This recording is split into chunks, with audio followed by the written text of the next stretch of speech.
Casamance, ma Casamance, la terre de mes ancêtres, Sindawala. Ulanya, Ulanya, Ulanya Sindawala li. The manager, Ujari Sukolali. Serious black music. Kama pulu koke, fonyi koke, kalunai koke. Nous sommes là pour accueillir un nouveau-né, un bébé qui va émerveiller toute la Casamance, qui fera de la musique casamançaise une musique extraordinaire, qui va exporter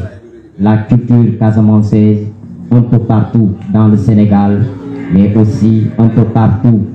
en Afrique et dans le monde. Aujourd'hui, nous avons un nouveau-né, c'est vrai, mais il a un papa.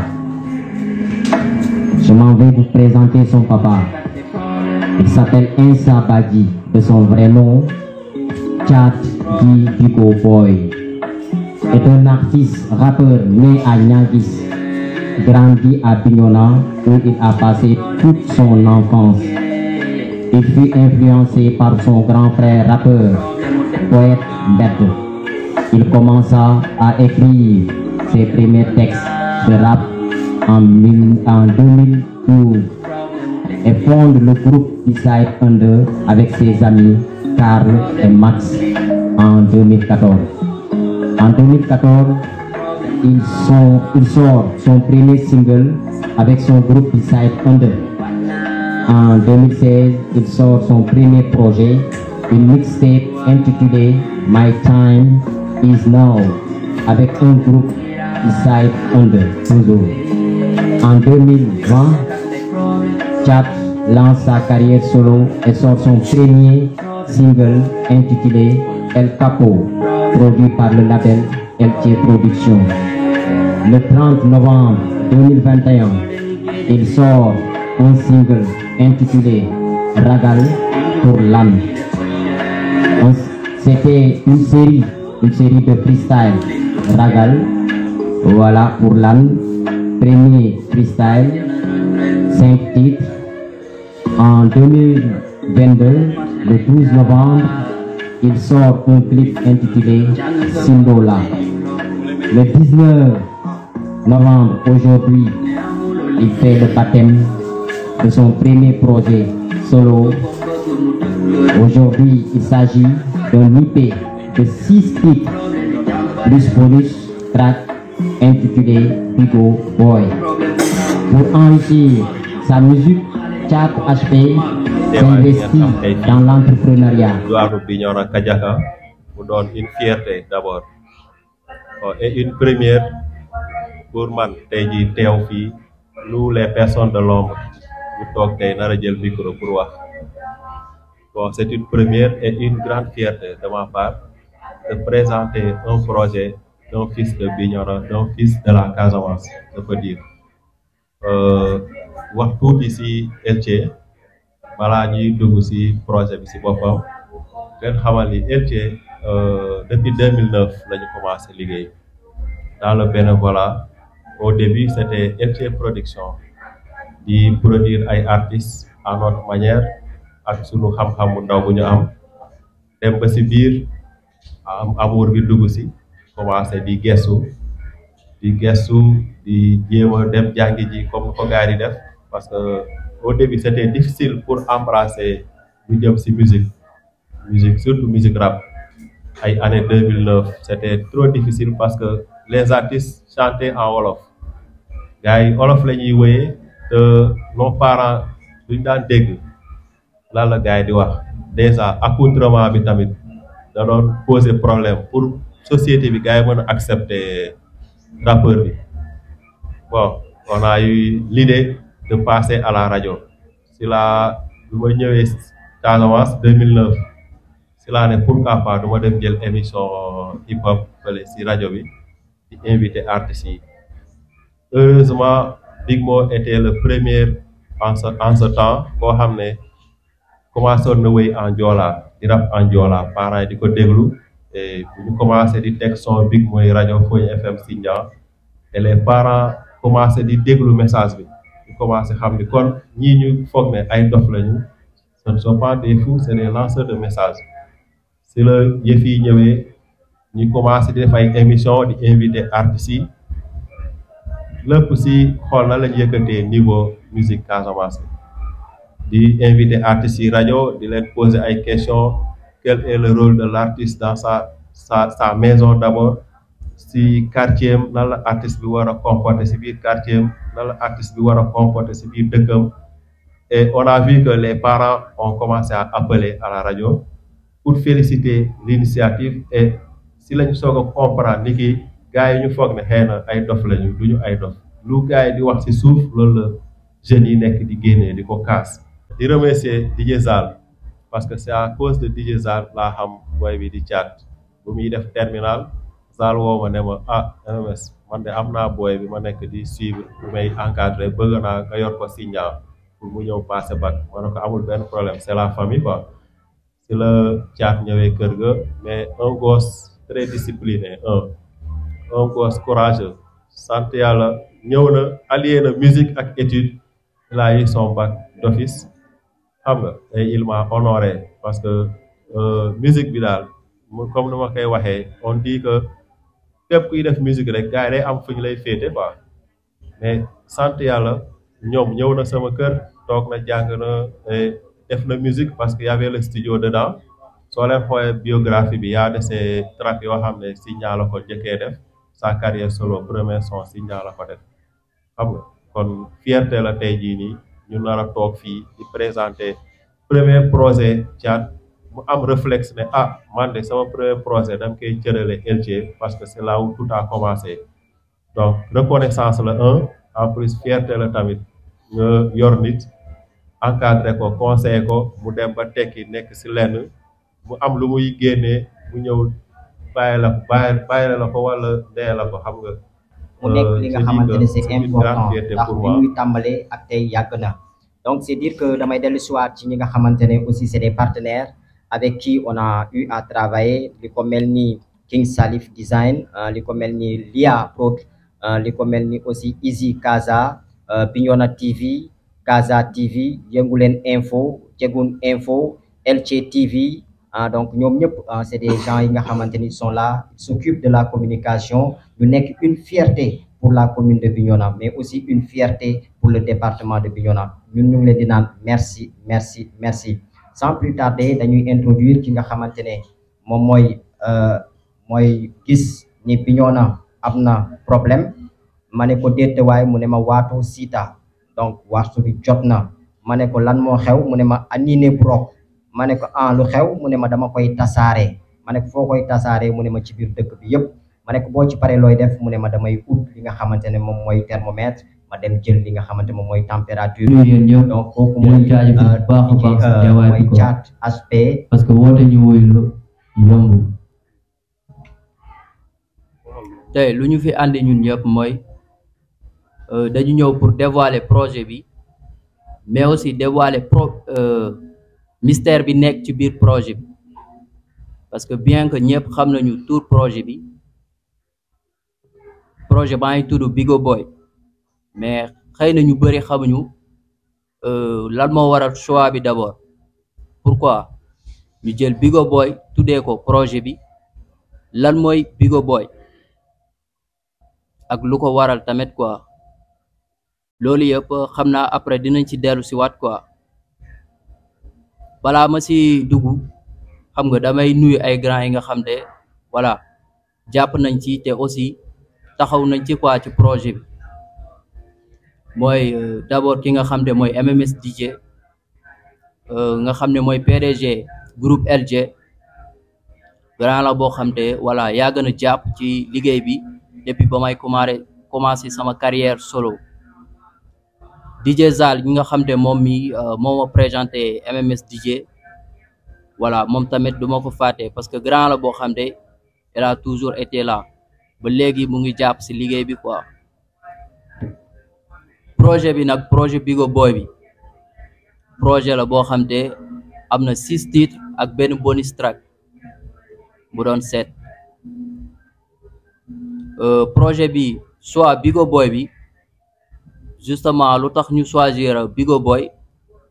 Boy d'abord mooy booyu Bignona ñun tey fépp fu ñu dem Bignona la ñuy représenter parce que moom la ñu am kon tey fierté la tey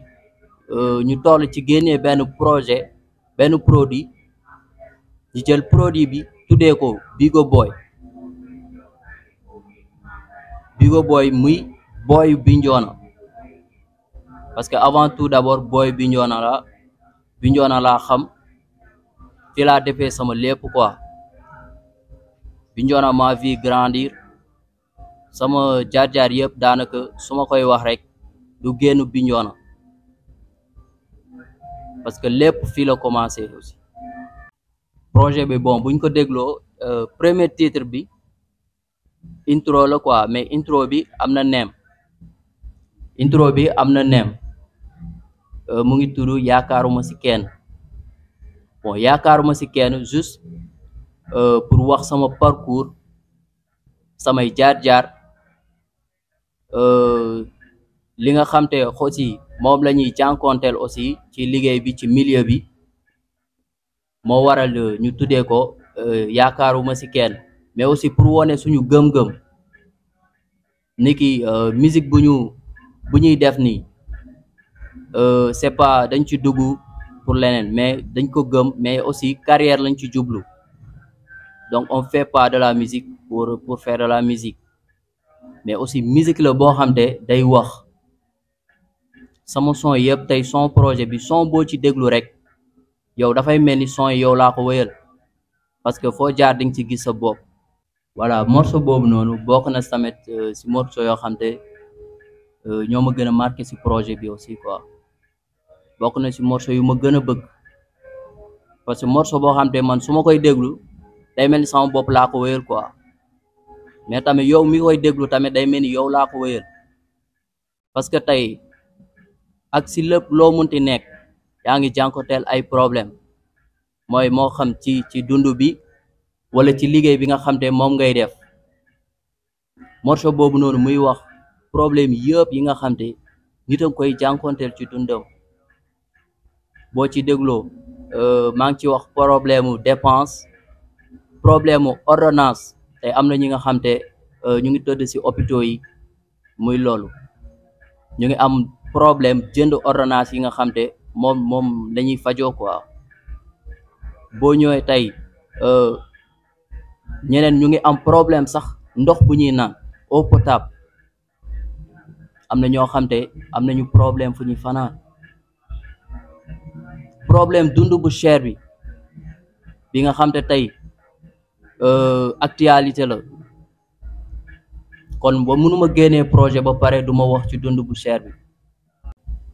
morceau boobu noonu Wato Sita morceau la boo xam te en fait man Casamance dama ko yàgg bëgg quoi j'aime la Casamance et aussi j'ai envie de faire quelque chose pour la Casamance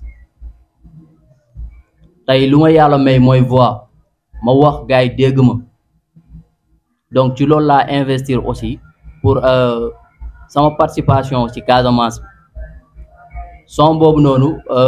maa ngi doon lancer appel xam nga ñi nga xam te ñoom ñooy diaspora casamançaise ñu gestu ñoom fuñ jógee mooy fi nga xam te mooy Casamance son mu ngi tudd Wato Sita Watay Erinding di lancer appel ci jeunes yi xam nga pour wax leen ni ki liggéey mooy lépp moo njëkk liggéey mooy lépp moo njëkk surtout ci doom bu góor moo tax mu tuddee ko Anine Burok donte góor ak jigéen ñoom ñaar ñëpp dañu war a liggéey mais góor ñi je pense moom moo war a gën a mën a fonk liggéey parce que dafa war a yor kër yor soxna mais aussi yor ay doomam moo tax morceau bi ma koy def bon man comme MMS nu mu ko doon wax le DG LG TV j'ai fait des études am naa sama bac mais moment bi nii man maa ngi liggéey bon mën naa ne arrêté na bon les études mais maa ngi liggéey j'investis dans l'entrepreneuriat maa ngi jéem a xool de gauche à droite du ma avancer bañ a toog xam nga rek di xaar lu ñëwagul ak loo gisagul. pare la mooy morceau boo xamte daanaka moom mooy conclusion sax projet bi parce que tey su ma ñëwee wax d'abord ci sama parcours wax d'abord ci problème yi lancer appel diaspora casamançaise bi ci côté xam nga ñu gestu Casamance bi woo jeunes yi ci liggéey comprendre donc loolu noonu pour jeunes yi mën say jot diaspora yi mën say jot gars yi mën say jot donc loolu je suis obligé ma tasaare ko loolu moo waral morceau tasaare bi maanaam dinañ def le maximum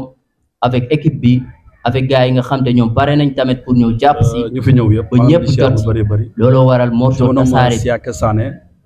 le nom d'artiste Elder Jack aka Anine Foulé. Voilà, en fait dama ñëw pour assister à mon jeune frère Thiat Aspect ci wàllu projet bu ñu andil mais juste damay def quelques témoignages par rapport à moom en tant que tel pour dire vrai boo gisee ma toog fii nii peut être di am sañ wax franchement je peux dire ci lépp lu mu doon def ci wàllu ci musique bu muy def lépp lu ma doon lu muy waaj a def daf may woo mu ne ma grand man bëgg naa lii laa bëgg a def soit mu ñëw sama gàlle soit moi je déplace envers lui mu expliquer ma lii la après ñu jéem a xool nu ñuy defee ci quelques conseils man lu ma koy jox moom tamit lu mu andi on essaie de regrouper pour moom affaire yooyu génn quoi.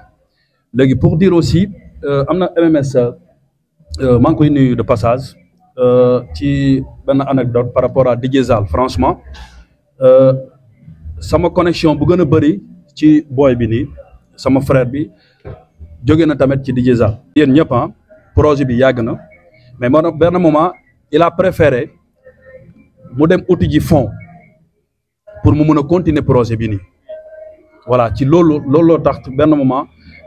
dem na ba am benn entreprise am léegi ci entreprise boobu noonu entreprise boobu moo tax ba tey jii nii projet bi mën a génn te il a réalisé ce projet là et ma wax ko carrément jeune frère certes nous tous on est des artistes ambitieux mais booy def dara boo ko gëmee rek day ñëw. et je dis aussi je salue aussi ci mouvement hip hop bu mu jóge bu commencé par rapport à suñu grand frère yi njëkk a commencé ci mouvement hip hop parce que ñooñu xalil yoon boobu noonu ñun dañ ci topp petit à petit le feu suñu grand frère bi décédé Paco Rabanne paix à son âme ak ñoom Georges ñoom ñoo commencé fii par rapport à ci wàllu musique bi topp ci petit à petit affaire yi di dem aujourd'hui vous avez DJ Kals qui est là. Vous avez aussi l'autre génération Adodo mi ngi fi y a Big Bull qui sont là les générations yaa ngi dem et vous avez Crazy Boys mooy Ahmed comment il s'appelle ñoom Ahmed ak ñoom comment il s'appelle Badu Boys bon nekkoon nañ fi ñoom Valemposi nekkoon nañ fi ñun après benn moment vous connaissez le Def Gaf le Defro qui est devenu Def Gaf dem na ba benn moment on avait aussi la même génération avec le groupe Kangalap. Voilà, fii lañ nekkoon di continuer ci mouvance bi après il y a des générations qui sont nées il y a les PB Style les Hannibal les Ozzy moom mii sax ci génération boobu la bokk Thiat ci génération boobu la bokk et benn moment on dit que les générations continuent et j'espère que ils ont suivi aussi ci grand frères yi lu ñu doon teg et ils ont appris donc tey boo seetee ba seet benn moment le mouvement hip hop bu Bignona amoon na ay jamono doole bu baax mais je pense que léegi mi ngi gën a amaat beneen niveau. yombul mu am un jeune frère bi nga xamante ne il a eu une bonne initiative de mettre en place un projet. waaw c'est bien d'avoir un jeune qui a cru à son rêve déjà son rêve de devenir artiste ba pare mu nekkaat beneen rêve boo xamante ne il a osé mettre en place un produit xam nga le produit moom c'est juste un support bi permettre à l'artiste d'exister dans la longévité quoi donc bu fekkente ne moom fekk na fi ñi nga xamante ne ñoo ko jiitu vraiment ci art bi et que moom il a eu l'audace quoi ça c'est de l'audace te artiste da ngay ne buxet génn rien n'est donné dans les cultures urbaines y a pas de cadeau bul xaar kenn pour mu jàppale la déjà boo dégloo répertoire am dégg naa ci mu ne damay lu mu waxati sax yaakaaruma ci kenn donc waroo yaakaar kenn pour mën a dem loolooy dëgg parce que képp koo gis rek boppam la fi nekkal en réalité ñun on n'est pas des artistes. Man personnellement je ne suis pas artiste, je suis juste un entrepreneur culturel qui a démarré comme tous les autres entrepreneurs culturels par la passion artistique. Ngay topp ay awadi, ngay déglu ay matador, di déglu ñeneen ak ñeneen. Tu t'es formé jàngee collège René Coly en 94 fekkee bu ñuy indi ay groupe yu mag a mag Bignona. Donc voilà, on n'est pas novice dans la chose quoi. Donc si on voit aujourd'hui un jeune qui a cru à son rêve, le plus ñuy def rek mooy c'est de féliciter ce jeune là, de l'encourager et de lui dire que c'est une carrière en fait. Affaire bi, ce n'est pas juste avoir une passion de sortir un EP. Génne nga EP bi. Quelles sont tes attentes ci EP bi? Est-ce que l'EP que tu as sorti da nga koy jaay wala da nga koy maye? Parce que man tey li ma compte ci artistes yi mooy tu vas faire un travail de longue haleine, de longue haleine ba pare nga jël produit bi maye ko ne je donne ça en freelance que chacun peut aller télécharger le produit. En réalité qu'est-ce que toi tu y gagnes? Bu fekkente ne da nga ne dama koy bàyyi ñëpp jot ci, ça va permettre aux gens de découvrir mon talent. Il y a d'autres stratégies yi nga xamante ne ñoo lay permettre gars yi jaay la. Parce que l'artiste c'est le spectacle en fait. Un spectacle vivant, c'est ce qui manque dans nos localités. Dañuy toog, c'est bien facile de dire ouais musique bi doxul, l'artiste ne vit pas de son art en Casamance, etc., etc. Mais est-ce que lii tax artiste bi dundee aaram Casamance mi ngi koy def? C'est de faire des spectacles vivants et les gens sont toujours dans le playback. Le playback ne paye pas l'artiste, ne nourrit pas l'artiste et il faut pas qu'on se voile la face. Ok? Après, tu as sorti un produit, c'est très bien. Il te faut une communication autour de ce produit-là. La communication ne s'arrête pas aujourd'hui. Qui panel venu technique, les gens sont là. Ils n'ont même pas écouté le son en fond. Comprends? Donc, il faudrait que les gens aillent vers les différentes tracks qu'il a fait. Nous dégluons, susciter l'intérêt chez les gens, susciter la motivation chez les gens, et ça va permettre aux gens de découvrir ton produit. L'artiste en soi, c'est un produit. Produit, si c'est pas un produit vendable, kenn du ko jënd ci marché bi. Produit, si c'est pas un produit qui intéresse les gens, ils vont pas l'écouter. Donc il faudrait que booy liggéey sa texte, tu prends tout ton temps, tu te recroquevilles sur toi-même, tu travailles, mu leer na ne li ngay génnee, ça va faire un boom. Yaxamti yóbbul kenn fenn, mais c'est déjà bien parce que ça c'est un premier pas qui montre que moom il est sur la bonne voie. Maintenant, je vais remercier tous les gens de la presse qui sont là parce que Bignona amuloon lii. Bu ñu ñëwee tey ba 2022 ñu gis plus de 4-5 presse en ligne qui sont là, ça veut dire que am na jéego. Nu mu amee jéego nii, il faut booster la culture au-delà de nos frontières. Ñii ñoo ko mën a yóbbu parce que c'est eux qui vont communiquer, ñoom ñoo koy tas, ñoom ñooy fexe ba nit ñi ça les intéresse parce que boo jëlee benn affaire di ko toqal ci nopp nit ki tout le temps day dem ba déglu ko. Donc voilà, am ngeen ci pàcc bu rëy. Def leen ci li ngeen ci war a def. jàppale leen xale yi ngi remercier Omar bi nga xamante ne c'est un entrepreneur culturel mu yàgg jàppale li nga xamante ne moom mooy la culture dans le département mais la culture dans la commune de Bignona ndax il a eu à travailler avec beaucoup d'artistes yi nga xamante ne ñoom ñoo fi ne loolu aussi dañ ko koy seedeel mais aussi di remercier ki nga xamante ne moom mooy borom fii mooy borom Kadiaka mu nekk Boubacar Atouka mu nekk un artiste musicien aussi ñu ngi koy remercier bu baax a baax DJ Zal aussi ñu ngi koy remercier bu baax a baax mu nekk quelqu'un ki nga xamante ne il nous a toujours accompagné dans le domaine culturel dafa am solo ñu bàyyi ci xel bu baax a baax a baax buñ ci jógee aussi je tiens vraiment à dire que voilà tey jii nii affaire bi avancé na ça a avancé ndax ñun bu ñuy ñëw jamono jooju noonu benn micro la ngeen teg ngeen xëccoo li nga xamante ne moom mooy son bi instrumental ngeen di teg rek bu ko defee ngeen xëccoo da ngeen di nekk 3 personnes ngeen tegante bopp di xëccoo micro bi ci fuural yi ci concert yi mu nekk li nga xamante ne c'était un peu compliqué. On a trouvé des aînés comme Georges ak Paco Rabanne man de sincèrement parler ñoom laa njëkk a gis ñu rap fii Bignona Georges laa gis ni live en direct mu rap sama kanam mu teg instrumental ma ne ko lii lan la mu ne ma instrumental ma ne ko nan laa ko mën a amee mu ne duma la ko jox depuis lors sama xel nekk ci ba ñu may ma première instrumental ma commencé di li nga xamante ne moom mooy rap bi donc c'est important après ça on a eu Crazy Boys mooy Crazy Boys ñoom la ñu am waa gëstu jël benn aussi ñu am leen ñu nekk suñuy aîné buñ ci jógee aussi ñu am ñi nga xamante ne ñoom ñooy waa Valen aussi di danse mais Valen aussi bi nga xamante ne moom moo mujjee ñëw moom fii lañu fekk ndax amoon na avant loolu mbooloo mi système avec les adodo et autres donc c'est important waa Xular Gip aussi nekkoon nañ fi waa Black Andando nekkoon nañ fi waa NKR bi nekkoon nañu beneen côté bi donc c'est important aussi ñu bàyyi ci xel bu baax a baax donc tey jii nii avant ñuy mën a terminer damay delloowaat micro bi ki nga xamante ne moom moo ñu fi taaj. gars yi si jàpp bon bëri na trop comme d'abord kii nga xam ne moom laa jaakaaroon mooy King Salif moom moo def design yëpp moom moo def affiche yi ngeen di gis yëpp